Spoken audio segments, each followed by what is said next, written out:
Chris Mack, what do we call him? The basketball coach-elect or something like that? I don't know, this little interim. He's quit at Xavier. He's not yet been named at the University of Louisville, but he's going to be named at the University of Louisville on Wednesday. There's a huge challenge ahead of this coach. What are the big things you think he's going to have to do right off the bat? Well, the first thing he has to do is settle the roster. Talk to the current players, find out. We already know that Dengadell and Ray Spalding are at least going to consider going to the NBA. Find out where that is, find out what's up with VJ King, and then most importantly, the four-person freshman class. Those are the guys that you really have to keep on board, and you can sell them on playing time.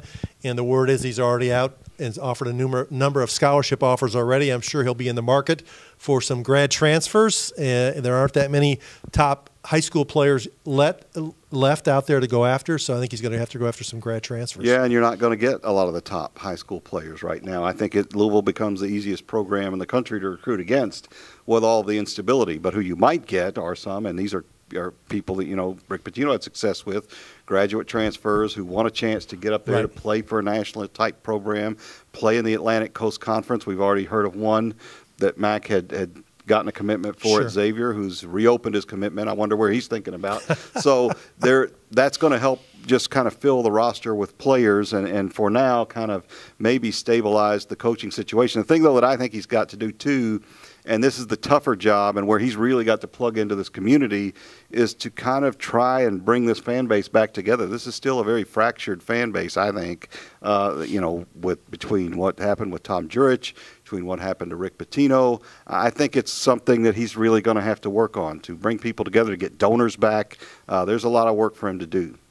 Yeah, I agree. I mean, I think we've seen that this year with some of the empty seats we saw at some of the basketball games this season that we hadn't seen in previous years. And there are people, I think they're more upset still over the absence of Jurich than they are about Pitino, but there are some that are in both camps.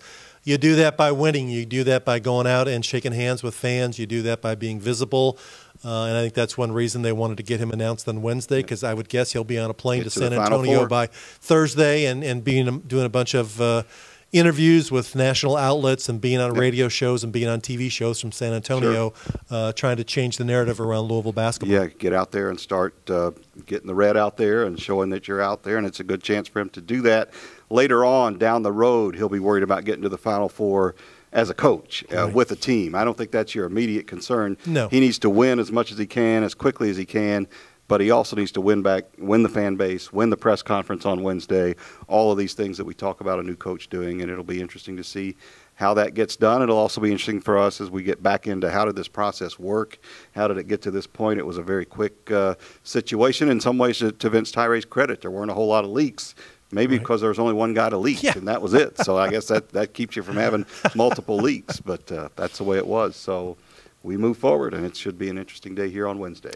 You're right. We'll be here with Sports Page Live at 10:30 at WDRB.com, and then we'll have stories and TV appearances all day long before we head to Columbus for the Women's Final Four. There is the matter of the Women's Final Four, too. So watch us, read us, any other way that we decide to appear, we'll let you know. Follow us on Twitter, too. Don't forget, Eric Crawford, Rick Bozich. Thanks for joining us.